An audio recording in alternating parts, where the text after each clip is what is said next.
போத்திபாருக்கு மனைவிய ஆமென் செய்த தீமை உன்னால் எப்படி மறக்க முடியும்? இப்போ நீ போத்திபாருக்கு வீட்டுக்கே நீ தலைவனாய் மாறிவிட்டாய். ஆமென். நீ போத்திபாருக்கு வீட்டுக்குள்ள முதல்ல கையை கட்டிட்டு தான் இருக்கணும். இப்போ போத்திபார் உனக்கு முன்னாடி கையை கட்டி நீ ஆண்டவர் வச்சிருக்கிறாரு. அதுக்கு முன்னாடி அவர் செய்த துரோகம் ஒரு பொருட்டே கிடையாது. புரிஞ்சவங்க சத்தமா ஒரு அலையிலேயே சொல்லுங்க பார்க்கலாம்.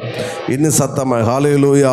யோசேப்பு சிறைச்சாலையில் இருக்கும்போது ஒருவேளை சொல்லியிருக்கலாம், அவன் செஞ்ச துரோகத்தை நீ மறந்து விடுன்னு யாராவது சொல்லியிருந்தா அவன் சொல்லுவான், நான் எப்படி மறக்க முடியும்? அவ என் மேல் வீண் பழி சுமத்தினால தான் நான் இன்னைக்கு ஜெயிலுக்குள்ளே இருக்கிறேன்.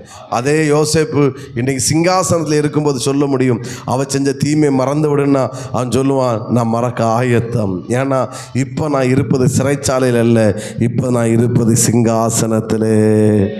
புரிஞ்சவங்க சத்தமா ஒரு அலையிலே சொல்லுங்க பார்க்கலாம். தேவன் மறக்க பண்ணினார் என்கிற வார்த்தை விசுவாச அறிக்கை.